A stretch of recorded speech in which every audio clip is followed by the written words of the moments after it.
அட பைத்தியக்கார பயிலோல ஏண்டா திமுக எவ்வளவு பெரிய இயக்கம். நேற்று பெய்த மழையில் இன்றை பூத்த காலம் கிடையாது. நாளே மீட்டிங் போடுறானுவ ஒரு பொதுக்குழு. ஐயோ ஐயோ நான் தான் முதலமைச்சர் அப்படின்றான்.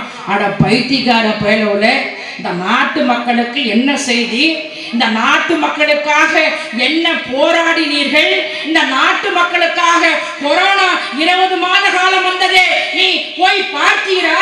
அல்லது பாண்டிச்சேரி, விழுப்புரம், கடலூர் மாவட்டத்திலே புயல் வந்தது, போய் பார்த்தீரா? கிடையாது. ஆனா அதுல ஒருத்தர் புஷியானது இருக்கிறான், போராட்ட தலையாட பைத்தியக்கார பையல. அவன் சொல்றான் பாரு பொதுக்குழு கூட்டத்துல 2026 அதாவது விஜய் தான் முதலமைச்சர். அடா போடா போடா பைத்தியக்கார பையல. ஏண்டா உடனே அவர் என்ன பண்றாரு? தண்ணி கொடுக்குறாரு. நான் ஒண்ணு மட்டும் சொல்றேன், புதிய தலைமுறை பத்திரிகை என்று என்றைக்குமே எங்களுக்கு எகைன்ஸா இருக்கும். ஆனா அந்த புதிய தலை பத்திரிகையிலே கூட திராவிட முன்னேற்ற கழகம் முதன்மையாக இருக்கிறது. 2026 முத்துவேல் கருணாநிதி என்கிற ஸ்டாலின் தான் முதலமைச்சர் என்று சொல்கிறார்கள். ஏண்டா நான் கேட்க, எத்தனையோ பேரை வந்து கட்சி ஆரம்பிச்சாங்க. அதாவது சிவாஜி மாதிரிலாம் ஒரு பெரிய நடிகர் யாருமே கிடையாது. அவரு கட்சி ஆரம்பிச்சார். வரலாற்றை நாம் பதிவு செய்ய வேண்டும். ஆனால் அவர் தேர்தலிலே திருவையாறு சட்டமன்றத்திலே போட்டியிட்டார். அன்றைக்கு எதிர்த்து போட்டியிட்டவர் யார் தெரியுமா? துரை சந்திரசேகர். சிவாஜி தோந்து போனார். துரை சந்திரசேகர் திராவிட முன்னேற்ற கழகம் வெற்றி பெற்றார். இன்றைக்கும் சட்டப்பேரவை உறுப்பினர் துரை சந்திரசேகர், மாவட்ட கழகத்துடைய செயலாளர். இன்னும் சொல்ல போனா, அதாவது கமல்ஹாசன் நான் குறை சொல்ல, ஏன்னா அவரு எங்க கூட்டத்தில் இருக்கிறாரு. அவரு மாதிரிலாம் ஒரு நல்ல நடிகர் யாருமே இருக்க முடியாது. அதுவும் ஒரு படத்துல பாத்தீங்கன்னா, குணான்ற ஒரு படத்துல பாத்தீங்கன்னா, ஒரு கதாநாயகிய ஒரு காட்டு கூட்டிட்டு போயிட்டு அந்த கதாநாயகியோட கண்மணி அன்போடு காதலன் நான் எழுதும் கடிதமே, பொன்மணி உன் வீட்டில் சௌக்கியமா, நான் இங்கு சௌக்கியமே, உன்னை எண்ணி பார்க்க கவிதை கொட்டுது, அதை எழுத நினைக்க வார்த்தை முத்துது, அபிராமியே சிவனிலேயும் பாதியே, அது உனக்கு புரியுமா, லாலி லாலி சுபலாலி லாலி என்று அவர் அருமையா அவரே பாடுவாரு. ஆனா அவரு இப்ப எங்க கூட்டணி. அது மாதிரி விஜயகாந்த் ஆரம்பிச்சாரு, பாவம் அவரு இல்ல. ஆனா நான் ஒண்ணு மட்டும் சொல்றேன், வடிவேலுக்கு இல்லாத கூட்டமா, சிரஞ்சீவிக்கு இல்லாத கூட்டமா? 2026 நீ உண்மையான போய் அங்க போய் மூடிட்டு போய் உட்கார்ந்து இருப்ப. நான் டீசெண்டா பேசுறேன். நீ என்னடா பண்ண? என்னுடைய தலைவன் தளபதி மு.க. ஸ்டாலினை பார்த்து இன்றைக்கு பட்ஜெட் சரியில்லை என்று சொல்கிறாயே விஜய். அதாவது நாவ வந்து அடக்கி பேசு. எங்களுக்கெல்லாம் பேச தெரியுங்கன்னா, நான் தமிழ்நாடு முழுவதும் பேசக்கூடியவன். நான் அங்கெல்லாம் பயங்கரமா அதிரடியா பேசுவேன். ஆனா தமிழ்நாட்டிலே நான் மிகவும் மதிக்கக்கூடிய மாவட்ட கழகத்தினுடைய செயலாளர் ஆதி சேகர். ஆகையால் நான் பொறுமையோடு பேசிக் கொண்டிருக்கிறேன். இல்லையா? நீ என்ன பண்ண? அதாவது விழுப்புரம் மாவட்டத்திலே புயல் வந்தது. அதாவது கிருஷ்ணகிரி மாவட்டத்திலே அதாவது தண்ணி ஆறாக ஓடுகிறது. ஆனால் இவர் போய் பார்க்கவில்லை. ஆனால் நாளைய தமிழகத்துடைய தலைவர் மாண்புமிகு உதயநிதி ஸ்டாலின் அவர்கள் நேரடியாக செல்கிறார். சரி, அதுவும் பரவாயில்லை. திருவண்ணாமலையிலே பார்த்தோம் என்று சொன்னால் ஒரு பாறை உருண்டு கீழே வருகிறது.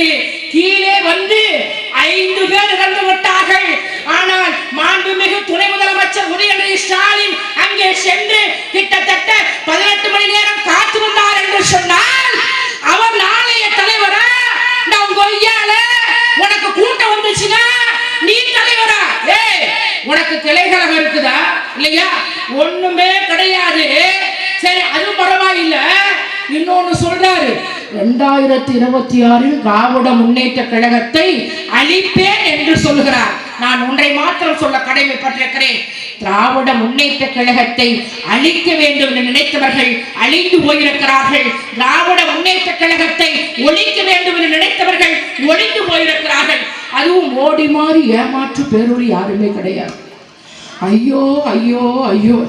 ஏன்னா இன்னைக்கு மும்மொழி கொள்கை தேவைதான். ஆட்டை கடிச்சு மாட்டை கடிச்சு எப்படியாவது வந்து தமிழ்நாட்டு மக்களை, அதுவும் மாணவர்களை பழி வாங்கக்கூடியவர் மோடி. அதாவது அன்பு தாய்மார்களே, பள்ளி கல்வித்துறைக்கு மத்திய அரசாங்கம் தான் நிதி வழங்க வேண்டும். ஆனால் இவர் வேண்டுமென்று நிதி வழங்கவில்லை. ஆனால் இந்த பட்ஜெட்டிலே தலைவர் தளபதி மு.க. ஸ்டாலின் அவர்கள், அதாவது நீங்கள் தரவில்லை என்று சொன்னாலும் இந்த தமிழ் சமுதாய மாணவர்களுக்காக நான் தருகிறேன் என்று சொல்லி இந்த பட்ஜெட்டிலே உங்கள் குழந்தைகளுக்காக நிதி ஒதுக்கியவர் முத்துவேல் கருணாநிதி என்கிற ஸ்டாலின். எவ்வளவு ஒரு அருமையான பட்ஜெட் என்பது தாய்மார்களே, அதை குறை கூறுகிறார்கள். அதுவும் மோடி மாதிரி தமிழ் பேசுறவங்க யாருமே கிடையாது. போன வருஷம் அப்படிதான் ஒரு திருக்குறள் சொன்னாரு. அடே அப்பா, என்ன சொன்னா தெரியுமா? அதாவது ஒரு ஊர்ல அப்படிதான் நேர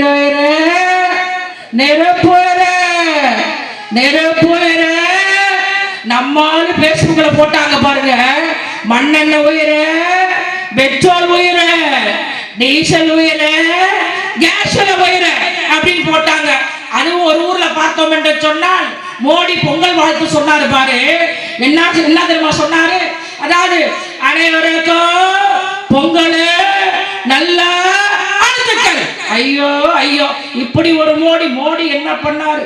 மோடி மாதிரி ஒரு ஏமாற்று பேரோடு யாருமே கிடையாது. சொன்னாரு 10 வருஷத்துக்கு முன்னாடி சொன்னார். என்ன சொன்னார்? நான் ஆட்சிக்கு வந்தேன் என்று சொன்னால் பாஸ்புக் நீங்க ஓபன் பண்ணுங்க, 5 லட்சம் போடுறாரு. ஆனா நம்மளும் தாய்மார்களே, அதாவது 500 ரூபாய்க்கு பாஸ்புக் ஓபன் பண்ணோம். அதுவும் ஒரு ஊர்ல பார்த்தோம் என்று சொன்னால் ஒரு அம்மா 2000 பாஸ்புக் ஓபன் பண்ணிட்டாங்க. உடனே ஐயோ என் காசை எடுத்துட்டு போயிட்டேடி பாவி, 2000 போச்சு. உடனே அந்த அம்மா, யோ கம்முன்றியா, மோடி வந்து பார்த்தோம் என்று சொன்னால் 5 லட்சம் போடுறாரு, நீ 2000 ரூபாய்க்கு இவ்வளவு கஷ்டப்படுற இல்லையா? அப்புறம் பார்த்தா நம்ம பாஸ்புக் ஓபன் பண்ணி வச்சு பார்த்துட்டா வடிவேலு சொன்ன மாதிரி வரும், ஆனா வராது.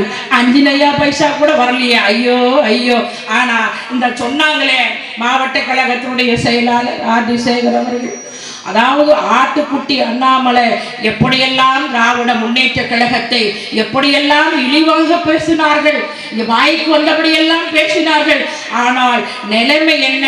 நான் அடிக்கடி சொல்வேன், திராவிட முன்னேற்ற கழகத்தை அழிக்க வேண்டும் என்று நினைத்தவர்கள் அழிந்து போயிருக்கிறார்கள். இன்னொருத்தங்க மாவட்ட கழகத்துடைய செயலர் அவர்கள் சொன்னதை போல இந்த லாட்டரி சீட்டு வித்த பையன் ஆதோ ஒரிஜினல் சொல்றான், ஏன் கலைஞர் 42 வயசுல முதலமைச்சராக இல்லையா? ஆனா பைத்தியக்கார பையல, கலைஞரும் நீயா ஒன்னா? தலைவர் கலைஞர் போர் உலக வரலாற்றிலே அரசியலும் செய்ய தெரியாது. தலைவர் கலைஞர் அவர்கள் 5வது முறையாக முதலமைச்சராக வந்த போதுதான் தமிழ் மொழி செம்மொழி அந்தஸ்தை பெற்றுக் கொடுத்தவர் முத்தமிழ் அறிஞர் தலைவர் கலைஞர். கள்ளக்குடி போராட்டத்தில் கலந்து கொண்டு, அதாவது திருச்சி சிலர் இருக்கின்ற போது தமிழுக்காக ஒரு கவிதை எழுதுகிறார் தலைவர் கலைஞர். தமிழே, 2000 ஆண்டின் முன்னே இலக்கியம் இலக்கணம் கண்ட மொழியே, உன்னை உலகவர் ஓவியமே உற்சாக காவியமே, ஓடை நறுமலரே ஒளியமிழ் புதனிலவே, அன்பே அழகே அமுதே உயிரே இன்பமே இனிய தென்றலே, பனியே கனியே பசுந்தோகை மயிலே பலரச சுவையே, பாலே தேனே பலாச்சுளையே பத்தரை மாட்டு தங்கமே பவளமே முத்தே மரகதமணியே மாணிக்கச்சோரே மன்மத விளக்கை என்றெல்லாம் அழைத்திட தோன்றுகிறது. ஆனாலும் தமிழே, உன்னை தமிழ் என்று அழைப்பதிலே உள்ள இன்பம் வேறு எந்த சொல்லிலும் இல்லை என்பேன். செந்தமிழே செம்மொழியே வாழ்வினி வெல்கனி என்று எழுதுகிறார் என்று சொன்னால் அந்த தமிழ் மொழி செம்மொழி அந்தஸ்தை பெற்றுக் கொடுத்தவர் முத்தமிழ் அறிஞர் தலைவர் கலைஞர். எங்களுடைய மாவட்ட கழகத்துடைய செயலாளர் கட்டளையிட்டிருக்கிறார்கள், தன்மையாக பேச வேண்டும். ஆகையால் அவருடைய கட்டளையை ஏற்றுதான் இப்படி நான் அமைதியாக பேசுகிறேன். அதாவது லாட்டரி சீட்டு வித்தவரே, நீ ஒரு கட்சியில இல்ல, நீ கலைஞரை பத்தி எல்லாம் பேசுவதற்கு உனக்கு தகுதி கிடையாது. டைம் உள்ள தாய்மார்களே, தலைவர் கலைஞர் ஒருவர் பிறக்கவில்லை என்று சொன்னால் இந்த தமிழ் சமுதாயம் அழிந்து போயிருக்கும். தந்தை பெரியாருக்கு பிறகு, அதாவது அண்ணாவுக்கு பிறகு சுயம்புவாக தோன்றிய ஒரே ஒரு தலைவர் முத்தமிழ் அறிஞர் தலைவர் கலைஞர். தலைவர் இருக்கின்ற காரணத்தினால் தான் தாய்மார்களே முன்பெல்லாம் பார்த்தோம் என்று சொன்னால், அதாவது நம்ம வெளியே போகக்கூடாது என்று சொன்னார்கள். ஆனால் இன்றைக்கு தலைவர் கலைஞருடைய ஆட்சியிலே பெண்களுக்கு சொத்திலே சம உரிமை வழங்கியவர் முத்தமிழ் அறிஞர் தலைவர் கலைஞர். 1929ஆம் ஆண்டு செங்கல்பட்டு மாநாட்டிலே தந்தை பெரியார் அவர்கள் பெண்களுக்கு சொத்திலே சம உரிமை வழங்க வேண்டும் என்று அன்றைக்கு தீர்மானம் நிறைவேற்றுகிறார். அதாவது 1989ஆம் ஆண்டு 3வது முறையாக தலைவர் கலைஞர்கள் முதல்வராக பொறுப்பேற்ற பிறகுதான் பெண்களுக்கு சொத்திலே சம உரிமை வழங்கியவர் முத்தமிழ் அறிஞர் தலைவர் கலைஞர். கலைஞரை பற்றி பேசிக்கொண்டே போகலாம் தாய்மார்களே, ஆனால் அவர்களுக்கெல்லாம் தகுதி கிடையாது. இன்றைக்கு பட்ஜெட், அதாவது தலைப்பு கொடுத்திருக்கிறார். இந்த பட்ஜெட் தாய்மார்கள் அருமையான பட்ஜெட் தாய்மார்கள், நீங்கள் கொஞ்சம் புரிந்து கொள்ள வேண்டும். உங்களுக்காக இருக்கக்கூடிய பட்ஜெட். ஏன்னா முன்பெல்லாம் பட்ஜெட் அதிமுக ஆட்சியில் என்ன பண்ணுவாங்க, ஒரு மனப்பாடம் பண்ணிட்டு அம்மா அம்மா தாயே அகிலாண்டீஸ்வரி வேதவள்ளி நாயகி விநாயகி அம்மா தெருவோரமான ஆடு மேய்ச்சிட்டு இருந்தேன் எம்எல்ஏ ஆக்குனீங்க அம்மா, எம்எல்ஏ ஆக்கி மந்திரி ஆக்குனீங்க அம்மா அம்மா என்றுதான் பட்ஜெட் ஆரம்பிப்பாங்க. ஆனால் இன்றைக்கு மாண்புமிகு அமைச்சர் தங்கம் தென்னரசு அவர்கள் பெண்களுக்காக தாய்மார்கள் முன்பெல்லாம் புற்றுநோயால் இறந்து விடுவார்கள். ஆனால் எவ்வளவு தாயுள்ளம் கொண்ட தளபதி மு.க. ஸ்டாலின் அவர்கள் 18 வயது வரைக்கும் உள்ள குழந்தைகளுக்கு அதாவது தடுப்பூசி, புற்றுநோய் தடுப்பூசி போடப்படும் இந்த பட்ஜெட்டிலே அறிவித்திருக்கிறார் என்று சொன்னால் எவ்வளவு தாயுள்ளம் கொண்ட தலைவர் தளபதி மு.க. ஸ்டாலின் உங்கள் குழந்தைகளுக்காக தாய்மார்களே இங்கே பேசுகிறலாம் சொன்னார்களே. இன்றைக்கு பேருந்துகள் இலவசமாக பயணம் செய்யலாம் தாய்மார்களே. அன்றைக்கெல்லாம் எடுபடாத எடப்பாடி பழனிசாமி ஆட்சியிலேயோ பேருந்து கட்டணம் உயர்வு, அம்மையார் ஜெயலலிதா ஆட்சியிலேயும் பேருந்து கட்டணம் உயர்வு. தலைவர் தளபதி மு.க. ஸ்டாலின் அவர்கள் சொன்னார், நான் ஆட்சிக்கு வந்தேன் என்று சொன்னால் பெண்கள் பேருந்துகளில் இலவசமாக பயணம் செய்யலாம். உடனே எடுப்படார் எடப்பாடி பழனிசாமி, அது எப்படி முடியும், தமிழ்நாடு முழுவதும் முடியுமா அப்படின்ற மாதிரி சொன்னாரு. ஆனால் முத்துவேல் கருணாநிதி ஸ்டாலின் என்று பொறுப்பேற்று முதல் கையெழுத்தே பெண்கள் பேருந்துகளில் இலவசமாக பயணம் செய்யலாம். தமிழ்நாட்டில் எப்படி ஒரு தலைவர் தாய்மார்களை முன்பெல்லாம் நம்ம வீட்டுக்காரர் அடிச்சு விடுவார், அடிச்சு விட்டு அப்பா அம்மா வீட்டுக்கு போகணும்னா கூட அவர்கிட்ட காசு வாங்கணும், போய் காசு காட்டா பணம் அப்படின்ட்டுவாரு. இன்னைக்கு யாராவது நம்மளை அடிக்க சொல்லு, டே நான் ஏற்கனவே சீரியல் பார்த்துட்டு அந்த சீரியல் வர விளம்பரத்தில் தான் உனக்கு தீஞ்ச தோசை போட்டு தருவேன், நீ என்னத்தையாவது அடிச்சுன்னு வச்சுக்க. எங்களுடைய மு.க. ஸ்டாலின் தமிழ்நாடு முதலமைச்சர் இலவசமாக பேருந்தில் பயணம் செய்யலாம் சொல்லியிருக்கிறாரு. உனக்கு தீஞ்ச தோசை கூட கிடையாது அம்மா, நான் அடிக்கவே மாட்டேன். அதுவும் சென்னையிலலாம் பார்த்தீங்கன்னா அடே அப்பா பேருந்துகள்ல பெண்கள் ஏறிக்கொண்டு முன்னெல்லாம் கண்டக்டர் பார்த்தீங்கன்னா எங்க போறீங்க, உங்க அப்பா விட்டு சீட்டா அப்படின்ற மாதிரி உங்க அப்பா விட்டு பசாம்பாரு. இப்ப கண்டக்டர் ஏறி எங்க போறீங்கன்னா பெண்கள் சொல்றாங்க பாரு, நாங்க போவோம் வருவோம் போவோம் வருவோம். உங்களுக்கு என்ன, அதுவும் ஒரு இடத்துல நானும் ஏறி போனேன், அடே அப்பா பாட்டு, அடே பெண்கள் சிரிச்சிட்டு அப்படியே மக்கள் சந்தோஷமாக வழி நெடுக காட்டு மல்லி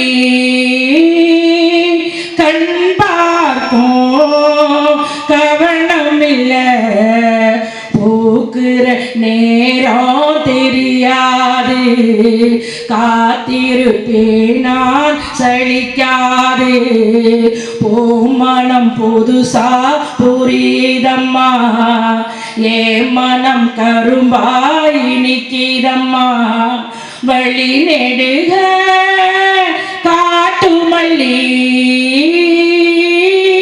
என்று தளபதி கொடுத்த மு.க. ஸ்டாலின் கொடுத்த பேருந்துகளில் சந்தோஷமாக பாட்டு கேட்டு மகிழ்ச்சியாக இருக்கக்கூடிய இது பெண்கள் ஆட்சி.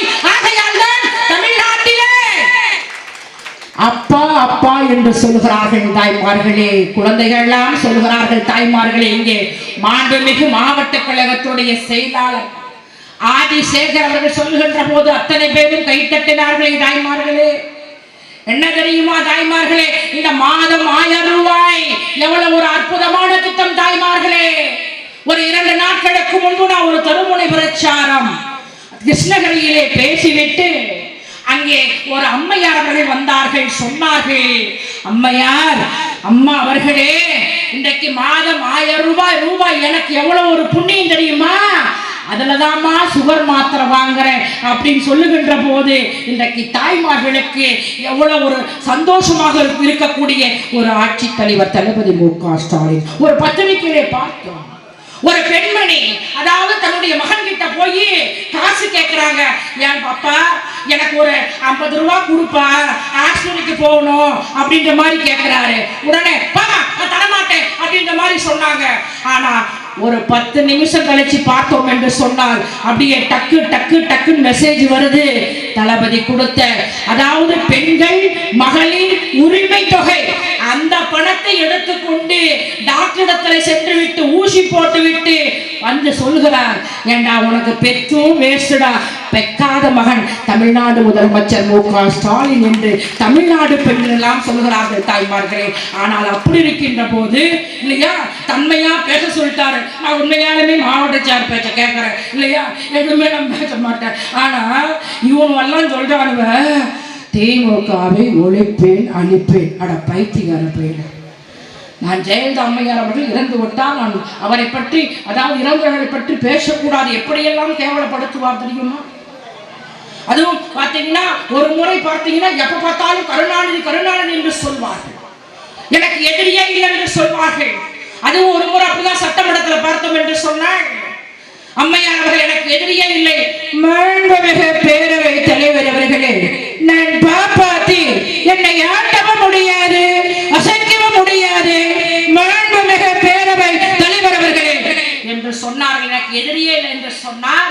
அப்போல்லா மருத்துவமனையில் இருக்கிறார். அன்றைக்கு துணை முதலமைச்சர், அன்றைக்கு எதிர்க்கட்சி தலைவர் தளபதி மு.க. ஸ்டாலின் அப்போலோவுக்கு செல்கிறார். உள்ளே சென்று விட்டு வெளியே வருகிறார். பத்திரிகையாளர்கள் கேட்கிறார்கள், அம்மையார்களை பார்த்தீர்களா என்று கேட்கிறார்கள். அப்போது தளபதி மு.க. ஸ்டாலின் அவர்கள் சொல்கிறார், பார்த்தேன் என்று சொன்னவர்களை பார்த்தேன் என்று சொல்லிவிட்டு இன்னொன்றை சொல்லுகிறார். என்ன தெரியுமா தாய்மார்களே, எனக்கும் ஜெயலலிதாவுக்கும் பல கருத்து வேறுபாடுகள் இருக்கும். ஆனால் எனக்கும் முதலமைச்சர் ஜெயலலிதா அவர் சிங்கப்பூர் சிகிச்சைக்கு செல்ல வேண்டும் என்று சொன்னவர் என்னுடைய மாண்புமிகு தலைவர் தளபதி மு.க. ஸ்டாலின். இப்படி சொல்லிக் கொண்டே போகல. என்ன செய்யல, இன்னைக்கு அதிமுக காரங்கெல்லாம் எப்படி எல்லாம் பேசுறார், எடப்பாடி பழனிசாமி எப்படி எல்லாம் பேசுறார். அவருடைய ஆட்சியில எவ்வளவு கூத்து நடந்துச்சு இல்லையா, மக்களால் தேர்ந்தெடுக்கப்பட்டவரா. தாய்மார்களே, இன்றைக்கு அதாவது இங்கே பேசிய சட்டப்பேரவை உறுப்பினர் சொன்னார்கள், காலை சிற்றுண்டி எவ்வளவு அற்புதமான திட்டம் தாய்மார்களே, இந்தியாவிலே கிடையாது தாய்மார்களே. இதை பார்த்துதான் கனடா நாட்டிலே சிற்றுண்டி தருகிறார்கள். இன்னொரு நாட்டிலே அதாவது வெளிநாட்டுகளில் இன்றைக்கு சிற்றுண்டியை கடைபிடிக்கக்கூடிய ஒரு முதல்வராக இருக்கிறார். நான் ஏற்கனவே சொன்னதை போல தமிழ்நாட்டில் இருக்கக்கூடிய முதலமைச்சர் ஒரு எளிமையாக இருக்கக்கூடிய முதலமைச்சர். ஆய்வுக்கு செல்கிறார் தாய்மார்களே. ஆய்வுக்கு செல்கின்ற போது ஒரு குழந்தை சோர்ந்து இருக்கிறது. அங்கே சோர்ந்து இருக்கின்ற போது தலைவர் தளபதி மு.க. ஸ்டாலின் அந்த குழந்தையை கூப்பிட்டு, ஏம்மா சோகமா இருக்கு அப்படின்னு கேட்டாரு. அப்ப அந்த குழந்தை சொன்னுச்சு, ஐயா எங்க அப்பா அம்மா வந்து பாத்தீங்கன்னா வேலைக்கு போயிட்டாங்க ஐயா, அதனால காலையில் நீரான தண்ணி குடிச்சையா, அதனாலதான் ஐயா சோகமா இருக்கு. அன்றைக்கு நினைக்கிறார் சொல்கிறார் தலைவர் தளபதி மு.க. ஸ்டாலின், தமிழ்நாட்டில் யாரும் பட்டினியாக இருக்கக்கூடாது என்று சொல்லி காலை சிற்றுண்டி திட்டத்தை கொண்டு வந்த ஒரு மாபெரும் முதலமைச்சர் தலைவர் தளபதி மு.க. ஸ்டாலின். இந்த பட்ஜெட்டை பார்த்தோம் என்று சொன்னால் தாய்மார்களே, அதாவது தாய் தகப்பன் இல்லாத குழந்தைகளுக்கு எவ்வளவு ஒரு தாய் உள்ளம் கொண்ட தலைவர் தளபதி தமிழ்நாடு முதலமைச்சர் தலைவர் தளபதி மு.க. ஸ்டாலின். அதாவது 18 வயது வரைக்கும் அந்த குழந்தைகளுக்கு மாதம் 2000 ரூபாய் தருவேன் என்று சொன்ன முதலமைச்சர் தலைவர் தளபதி மு.க. ஸ்டாலின். எடப்பாடி பழனிசாமி அவர்களே, நீ அம்மையார்களுக்கு உண்மையாக இருக்கிறாயா? எப்படி கூட்டணி வைக்கிறாய்? அம்மையார்கள் கடைசி சொன்ன வார்த்தை, நான் ஏற்கனவே தவறு செய்து விட்டேன், இனிமேலும் பிஜேபியோடு எந்த காலத்திலும் கூட்டணி இருக்காது என்று சொன்னவர் தான் உங்கள் தலைவி ஜெயலலிதா அவர்கள். ஆனால் அதையெல்லாம் மீறி ஏற்கனவே எப்படி முதலமைச்சரான சசிகலா காலில் உளுந்து பூரா மாறி அப்படியே உளுந்து பக்கத்தில் திண்டுக்கல் சீனிவாசன் இவன் பாயாத பாய பார்த்தா நம்ம காலை கீழே கடிச்சு விடுவான் போல இருக்குன்னு சொல்லிட்டு காலை எப்படி எடுத்துக்கிட்டாரு. அப்புறம் பார்த்தா சசிகலா காலில் விழுந்தாரு. இப்ப போய் அமித்ஷா காலில் விழுருவியே, நீலாம் எங்களுடைய தலைவர் தளபதியை நீங்கள் குறை சொல்கிறீர்கள் என்று சொன்னால் இது உண்மையில் இது தவறு. நான் ஒன்றை மாத்திரம் சொல்ல கடமைப்பட்டிருக்கிறேன். பெண்களுக்காக, அதாவது தாய்மார்களே, உங்களுடைய குழந்தைகள் அதாவது அரசு பள்ளியில் படித்தார்கள் என்று சொன்னால் உங்களுக்கு உயர்கல்வி படிக்கின்ற போது மாதம் 1000 ரூபாய். ஏன் என்று சொன்னால் வெளி மாநிலத்திலே படிக்காமல் இன்றைக்கு சுற்றி கொண்டிருக்கிறார்கள். படிப்பை வளர்க்க வேண்டும் என்று தலைவர் கலைஞர் எப்படி 8வது படித்தவர்களுக்கு 5000 ரூபாய் வழங்கினாரே, அதோடு மட்டுமல்லாமல் 10,000 ரூபாய் வழங்கினார். இன்றைக்கு அதற்கு மேல் படிக்க வேண்டும், அப்பயாவது நம்முடைய குழந்தைகள் காலேஜ் படிப்பார்கள் என்று சொல்லி இன்றைக்கு அவர்களுக்கெல்லாம் 1000 ரூபாய் கொடுக்கக்கூடிய ஒரு ஆட்சி திராவிட மாடல் ஆட்சி.